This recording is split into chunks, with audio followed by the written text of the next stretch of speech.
Yo, you remember that Family Guy episode where they was clowning the way Will Smith rap? Oh yeah. Like they're like, take your shoes off when you go in there. Somebody just clean that floor. Like they want to make him seem like OD wholesome. Yeah.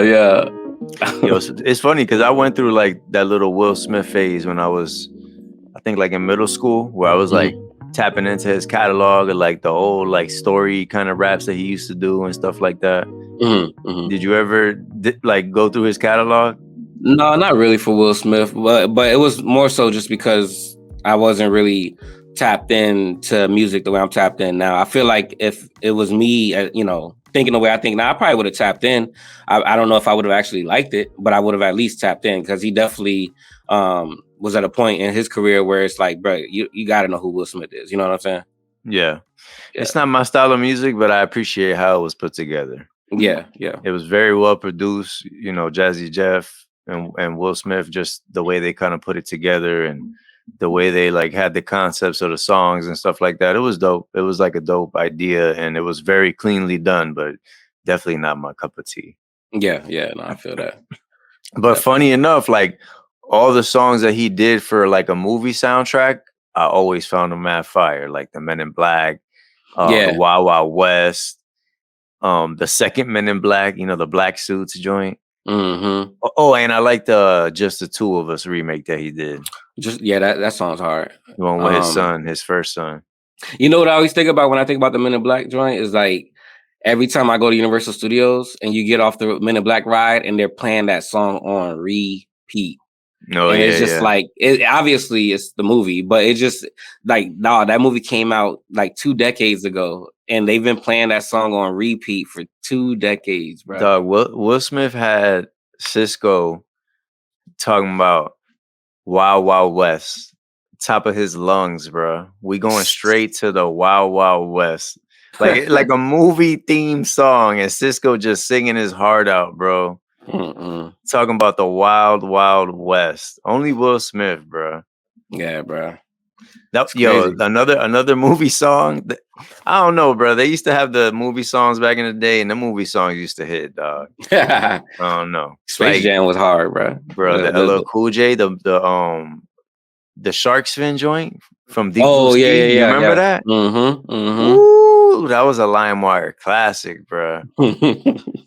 I downloaded that joint quick. That kind of blew my mind too. That like I could have a song from like a movie, and I could just play it whenever, like in my headphones. You know what I mean? Yeah. Like, bro, because we come from that time when like it was damn near impossible to get music when you don't got no money. To like everything was just at your fingertips for free, dog. Fact. I mean, it was illegal, and we didn't really know it at the time because we little kids. We don't know anything about anything. And it was like a new thing. They didn't even really know like how to track that kind of thing. But you remember those days, like when you had like a little crappy computer and you had LimeWire on there, and you just download mad songs, bro. Yep. Yo, I think that's where like my real deep dive of music started, because I was just downloading everything that I could download, bro. Yeah, LimeWire. I mean, and that was what was dope about that time, though, is that, like you said, it was so new and so fresh that it was like, it was such a game changer for us because, like you said, man, like I remember having a few CDs, you know what I'm saying? And like playing them joints like, bruh, you know what I mean? Like that's all I got. So I'm just going to listen to this 50 Cent album or whoever, you know what I'm saying, on repeat, and like being able to kind of like get that first taste of what the internet was going to be like, you know? Dog, I remember my mom got me the Get Rich or Die Trying when it dropped, and she got me the edited version, dog. I was so tight, man. I ain't even bump it. I end up downloading the explicit. Yo, that's wild. Yeah, I ain't gonna lie. You're not about to enjoy it. Get Rich or Die Trying clean.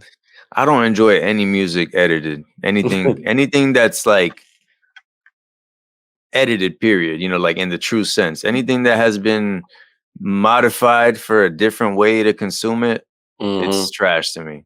I want to hear or see whatever like as it's intended. Yeah. What's your thoughts on like remixes? Like, for example, like of songs? I'm a big fan of remixes. I'm a big fan of artists doing other artists' songs.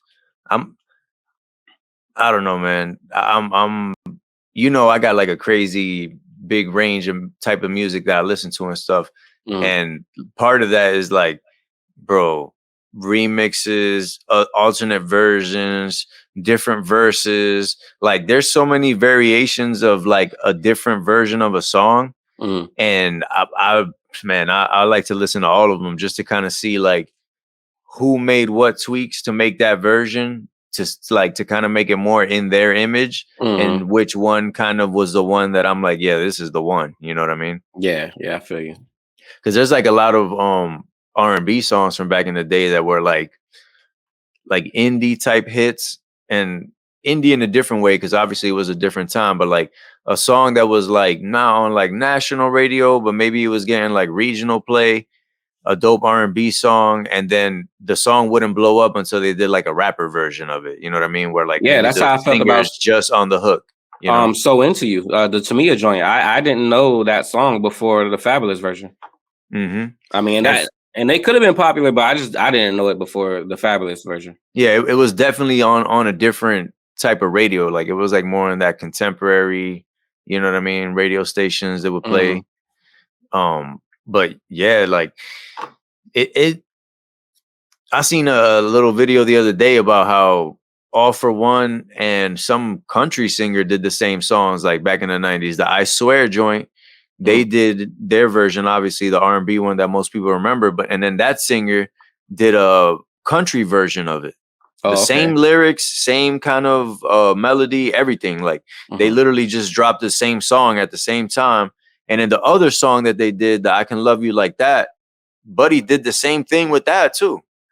They both Gotcha. just dropped the same song, but like in their style, you know? Yeah, I've seen So that happen a few times, especially in older music. I know there's this one song that Prince has that is like I don't know, it's a remake. I don't remember who's the original, but I know when I heard the Prince version, I was like, "Damn, this song is hard." You know what I yeah, mean? even Um, even like when Ice T has been talking about the 99 Problems joint, because he did it first and he was explaining kind of the origins of that song, and the mm, dude he was with basically was the one that said that saying, I got 99 problems, but a bitch ain't one. And he was like, wait, what'd you say? And mhm, then that's how they kind of made the song. And then Buddy ended up dropping a verse on it too, the one that came up with the idea. And then mm, obviously Jay-Z remade it on the Black album. And I mhm, just heard him kind of talking about it. And something that we talk about all the time is like, that I'm like all about the music all the mm, time. Like, I just want the music to be as dope as possible, like with no like feelings involved. And mhm, I just kind of like that idea of like you could basically like be so open for your song that you'll let different artists do it in different genres. You know what I mean? You let people mhm. kind of put their spin on it, because at the end of the day, it's like I said, you're just trying to make the best version possible, the Right. best art that you can make out of whatever, everything. If you do it in the right sonic range, anything could be good. It's just as Mhm. much. It's just, are you going to give it like the type of care and actually like cultivate it? Yeah, no, that's real. That's real. I mean, kind of going off of that, we actually, as I mentioned in the last week's episode, I went out to Florida this past weekend, stayed with Lester for about 5 days, and we ended up actually shooting a video for a collab joint that we got coming out pretty soon, probably next month, called Good Morning Love. Let's kind of talk a little bit about that shoot and kind of your experience. I obviously tap into my experience, just kind of how everything kind of went down. Yeah, we shout out to Johnny again, man. He did the comfortable video. People were really rocking with that one. The comfortable is doing real well. People like it. I just had a studio session last night where shout out to Unk. He's the one that produced it. He was just playing it in the studio for somebody, and they was really rocking with it. And that was like the song that kind of they were singing like after that. You know what I mean? Nice, Like he nice. remembered the melody and he kept singing it, so it was really dope. And yeah, we shot that video with Johnny. We did it Sunday morning before the barbecue, which that was super dope. And we're gonna talk to Joe about that next week. There's a lot of dope stories and funny stories out of that barbecue. Hmm. And but yeah, we shot the video with Johnny where it was like, man, the day wasn't really helpful because it was real cold and windy and cloudy. It just kind of came out of nowhere because it had been like perfect days before that. But shout out to Johnny, he made it work. We ended up getting a vibe that looked real like California-y, and we were just kind of like on this river dock. So I'm really excited for people to kind of see that, and their minds are gonna take them somewhere where like they're not gonna imagine that's where we shot that video. You know what I mean? Mm-hmm. Facts, facts. And I mean, shout out to the models that came out. Kathy and Jaslyn, correct? Yeah. Jaslyn, yeah, they both came correct, man. We've both been kind of doing things for a while and have seen sometimes the worst of the worst. Sometimes people don't show up. They came in, they were easy to work with, very, very charismatic with how, what I'm saying, they were taking direction, so it was really cool to have somebody like or them two to work with for sure. Yeah, it's always dope when you're able to connect with people that are gonna do things as they promise, be Mhm. professional, try to do the best finished product possible, based on whatever's going on, and just trying to execute. That's something that's super simple, when you say it out loud, but it's something that's so underrated because so many people don't have that follow through. Facts, facts. Yo, but something that kind of sparked in my head a little earlier, just based off what we was talking about, it kind of made me think, I don't know why, but it kind of got me thinking again about songwriting and like, how you create when it comes to the songwriting and stuff.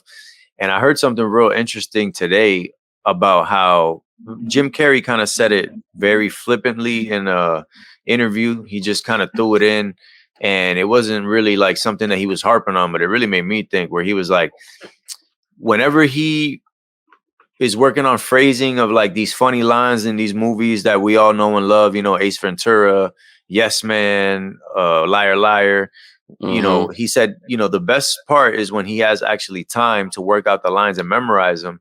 And what he kind of said in a nutshell was like, it's dope when he's able to switch it from one side of the brain to the other, meaning Mm. when he actually has time to write it and figure it out and learn it, you're turning off the analytical thinking, figuring out, brainstorming kind of side of your brain, and then you're going straight into the creative side because you already Mm-hmm. kind of know the material. You know what I mean? Mm-hmm. Mm-hmm. And it was like, dang, that's super dope. He said, he didn't really say it like that, like, but that's basically what he was saying, because he was just talking about how when he's actually having the time to learn these things, he can kind of play with it in a different way and kind of like unlock another level with it, because he's kind of you're hitting it from both sides kind of when you think about it, because you mastered it from one side and then you're bringing it to the other side and master it on that side too. So Mm-hmm. that's something that's real dope and kind of like reassuring to me, because when I make music, a lot of the times I'll make it, then like I'll have like the first version. To give you an example, like my best songs, the first version always is the one that I end up writing with. But I Mm. have other songs, not saying that they're bad, and it's not like 100% theory, but like most of the time, if the song is like all the way dope from the first time that I laid it down, that's gonna be one that people really, really rocking with. Mm-hmm. Mm-hmm. But sometimes I'll do a song where, let's say, like 60% of it is really dope. And once I kind of learn it, hear it, and analyze it, it's kind of like what he's talking about. Like then I switch it to the other side, and I'm like, okay, let me play with the flows. Let me make sure that these two bars don't sound like these two bars. Let Mm-hmm. me switch up some of the phrasing because it's kind of repetitive with what I said here. You know what I mean? Like I can kind of attack it from a different angle, Mm-hmm. and I feel like that's something that gives me like a real dope viewpoint slash advantage when I'm creating. You know what I mean? Yeah. And I can actually relate to that too. Just from the standpoint of I agree with you. I feel like, when I'm writing or making the song or putting it together, sometimes, taking that time to kind of, hear the idea out. Like, cause you have the idea in your head, but it's like I gotta get it out so I can actually hear it, right? And being able to hear the idea, you can say like, okay, maybe if I attack it this way, maybe if I do it this way, it could sound better. You have that time to then analyze it. And sometimes when I'm in that creative mode, the song or the way I, wrote things might be dope, but maybe I'm not analyzing it to the point where it's like, if I delivered that this way, it would be better. But I'm just trying to get it out because that's where my mind's at on that creative side. Does that make sense? Yeah. So it's like I definitely can. I feel that because I definitely have songs where it's like for you or for me, I feel like some of my best songs probably have been ones that I've probably re-recorded. Um, just from the standpoint of being able to sit back, get the flow down right, no hiccups, and then also, for example, the little snippet or song that I sent you that I recorded last night. After hearing it like 5 or 6 times, I realized there were certain words that I can re-record that I didn't enunciate like all the way. You know what I'm saying? Like they kind of slurred out a little bit. And so like when I first heard it, I didn't hear that. You know what I mean? So because I was just in that creative mode rather than that analytical mode. So I don't know. For me, it's a little different, but I definitely see what he means by being able to turn off the analytical side and just dive into the creative side. Yeah.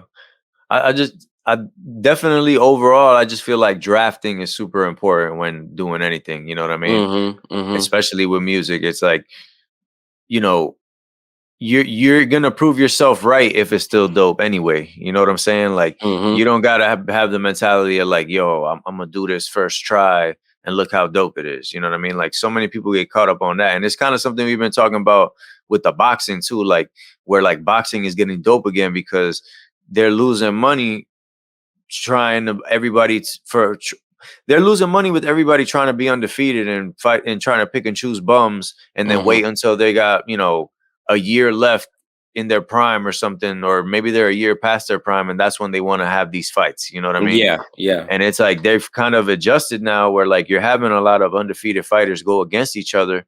And it's super dope because it goes back to that thing of like everybody always want to be like never looking like nobody wants to look uncool. You know what I'm saying? Everybody want to have this like little story of like, oh, like especially in music, like it's a big thing you hear like where somebody will get interviewed or something and they'd be like, I'd even want to be an artist, and I just started taking it serious for 2 months and then I popped off. You know what I mean? It's like, all right, if that sounds cool to you, cool. But, realistically, if you're really trying to be like a real dope artist, you take it a little more serious than that. You know what I mean? Yeah. And it's like being an artist and being a celebrity and being a money generating brand. Those are all different things. Right. And I mean, that kind of just goes back to like, the why behind, some of the artists that are actually making music. It's like, what's your why? And if it's not something that's like, I'm saying deeper than the surface, then 9 times out of 10, that's what you're going to get, Yeah. And the funny thing to me is like, I really don't care about how anybody's approach to it is. It's just like the idea of being honest with yourself about it. You know what I mean? Yeah. That's more the thing with me. It's like, I don't really care if you're just looking at this as a way to make money, feed your family, whatever the case is. You know what I mean? Like, it's kind of like what we talk about on the podcast in general. Like, what people do don't really got nothing to do with you, and they do it because they got their reasons in their head. So, you know what I'm saying? Like, it don't really got nothing to do with you. So who cares, Yeah. So I don't it's know. like, Go ahead. Go ahead. No, I was just gonna say, I posted something on my page the other day. It was like a Nipsey Hussle quote or something, basically about him just kind of describing how music is spiritual and how like, when you're making Oh yeah, song, I shared it. That was super dope. I never heard it explained kind of like that. And it's but dope. He was kind of saying that like you go like to another place, another dimension when you're making music and you bring something back for other people to hear. Exactly. It was a real dope clip. I liked it a lot.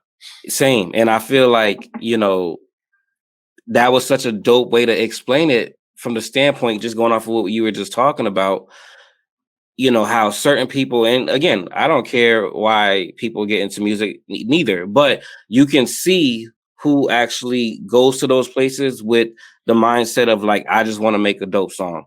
I just want to make something quality rather than somebody that's just like, I'm just putting something out. You know what I'm saying? You can kind of just tell from not really from the music, but from like you said, if somebody's in an interview and they're like, "Yeah, man, I don't know, I just got out here a week ago," whatever. Like Yeah, it's yeah. like you can kind of tell from the, it reflects in the music.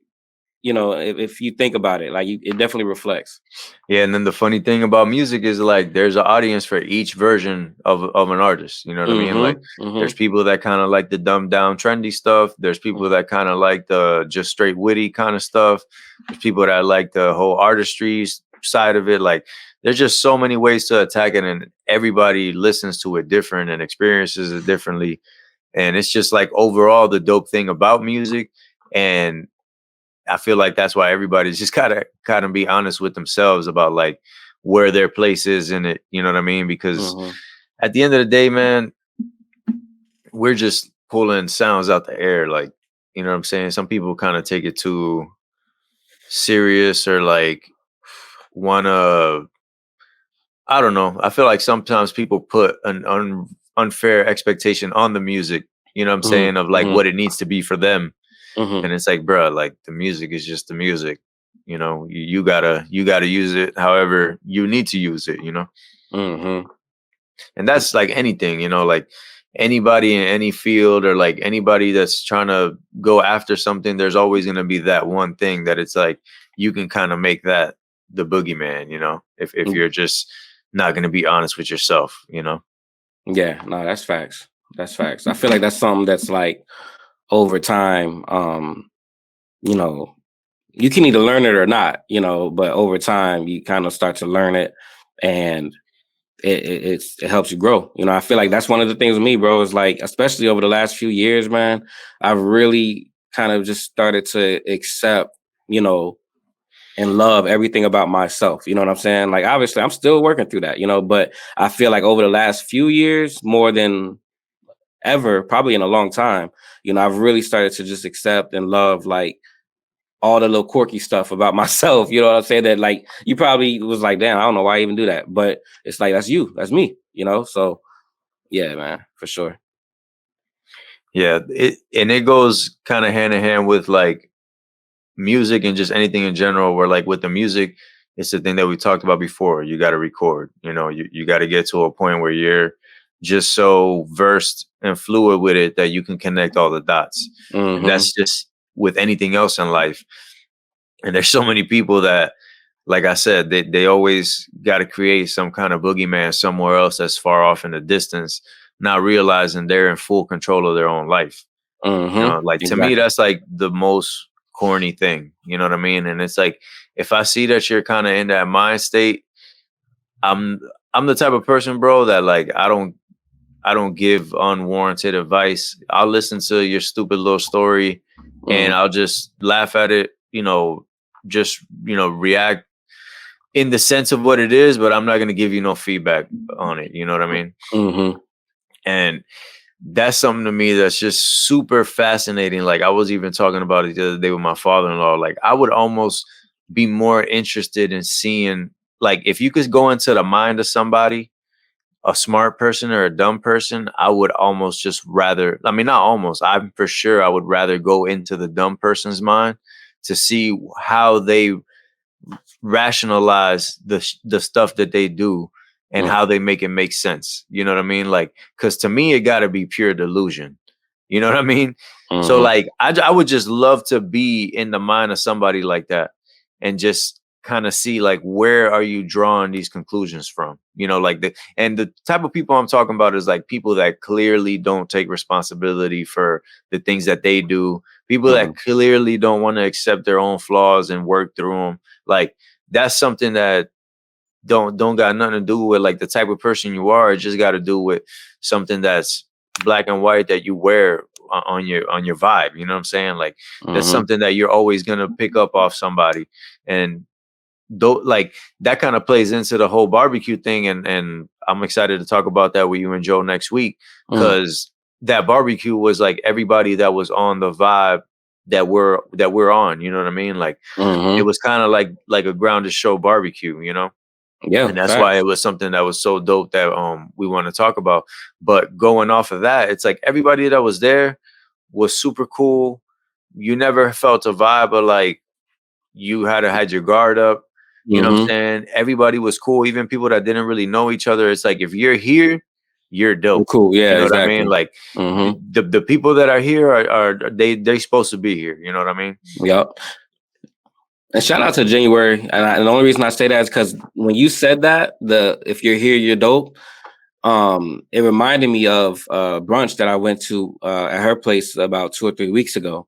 And like immediately, like just probably like 5 or 10 minutes of coming in there, I didn't know anybody but January and her girl, you know what I'm saying? But immediately of coming in there, dog, I just got that vibe that was like, yo, everybody in here seems pretty dope. And then like 30 to 45 minutes, bro, everybody, you know what I'm saying, was chopping it up, exchanging socials, you know what I'm saying, just getting to know each other. And like, and then you figured through the conversations, like, damn, these people are dope. You know what I'm saying? And like that's the energy I like. You know what I'm saying? I love being able to step into a room and that's I feel like that's why, like, you know what I'm saying, the certain people that are around me because y'all can create that because of the circles y'all surround yourselves with. Facts. And it's that's why it's so important finding like those like-minded people and kind of getting out of the blind loyalty stage in your life if you're even in that, you know what I mean? I Mm-hmm. feel like a lot of people kind of get into this thing where like they're not realizing that you got to be loyal to yourself, you know what I mean? Like you got to be loyal to your path, your future, because it's the thing that we always talk about that's so simple but people don't really analyze it. It's like everybody's living in their body, they're living in their experience. So they're not focused on you. You know what I'm Mm-hmm. saying? As much Mm-hmm. as that person may love you and as much as that person may care for you, at the end of the day, their instinct is going to tell them what's going to serve me. You know what I'm saying? Mm-hmm. Mm-hmm. Everybody's has that, you know? So you always got to be trying to be the best version of yourself. You always got to be trying to be the best version of yourself. That's what I just said right now. All right. So you always got to try and be the best version of yourself. And that is the kind of thing that's going to attract those other people that are in the same path and on the same wave. Because if you're not always striving to be better and realizing that you're never going to get to a place where you're like 100% better, you already won. You know what I mean? I feel Mm-hmm. like something that Stephen A. Smith always says is like he's the smartest person in the room because he knows he's not the smartest person in the room. You know what I mean? Because Mm-hmm. I think I don't know if I'm mixing up something that Shaq says with something that Stephen A. says. I probably am, Mm. but it's basically something along those lines of like just kind of knowing, being very aware of yourself and the situation around you is like almost like the ultimate cheat code. You know what I mean? Like Mm-hmm. just having that awareness and understanding that with every situation you're in, it really just takes you far because you know at the very core level the situation you're in. You know what Mm-hmm. I'm saying? And it's Mm-hmm. like this it's for anything, you know. You can be, you know, somebody that works in a fast food. Like that's a perfect example, bro. Cause I used to work at McDonald's, right? Mm-hmm. When I was a kid, I worked at McDonald's. You know, a lot of people had them like little fast food type jobs. And when you work them fast food type jobs, when there's like a rush or like you're behind on an order or something, like you slip into this mentality of like you're stressed out. You know what I'm Mm-hmm. saying? Like about like an order of chicken nuggets or something. You know what I Mm-hmm. mean? And it's like I always found that so fascinating, like that I was like a kid and I'm looking at these like grown-ups at the time, you know, because at the time I'm a teenager and I'm looking at these adults and I'm like, yo, these dudes is really running back and forth, sweating Mm. over some hamburgers, bro. You know what I mean? And it's not to degrade the job or whatever, because obviously I'm there too working, you know what I'm saying? Mm-hmm. But it's just like fascinating to me that like people get in a job or just in a situation and forget like the human element of your life. You know what I mean? Mm-hmm. It's like a lot of people talk about like feeling like they in a simulation and all these things, just basically saying like they're in a rut or they're in a repeat or man, the world is this, the world is that. Like so many people want to spend all their time just observing and trying to figure out how everything outside of their power is against them, Mm. not realizing we were literally given the ability to create our surroundings and create our situations. Mm. Yeah, that's facts. That's big facts. And that's something, like I said, man, that's something that always be super fascinating to me. And it goes back to what I was saying about like getting in the mind of somebody that just does stupid stuff, because it's like what in your brain is making you think that you're not in charge of your own life? Mm-hmm. You know what I mean? That's something that's like so crazy to me. Like there's so many people that, everybody knows that they're already at like a more advanced age and they have never realized that. You know what I'm saying? And you can see it on them. You know what I mean? Like you can see that they've let whatever circumstance was their original circumstance just dictate the rest of their life. You know what I mean? That's why I've always kind of get like weirded out by people that consume themselves with their job. You know what I mean? I always get weirded out by that because it's like, you know, they pay me for a certain time of being here. I do this job, I get money, and that's the transaction. Why am I at home? Not me, but I'm just saying from that perspective. Why am I at home at a 7 o'clock on a Tuesday night talking to somebody about work for an hour? Like, you're not getting paid for that, first off. And now it's consuming your personal time when you already are giving up 40 to 50 hours of that time to get, you know what I'm saying? It just Yeah. always There's fascinated people me. that love work, but to me, work is just the most annoying necessary thing that you have to do to, you know, be able to do everything else. Yeah, You know what I mean? exactly. I feel like everybody's just kind of trying to figure out how to do that work the most enjoyable way possible Mhm. and the easiest way possible to continue to do the creative and fun and just, how do you say it, positive projects that you got going on, you know what I mean? Like Yeah. constructive things, progressive things.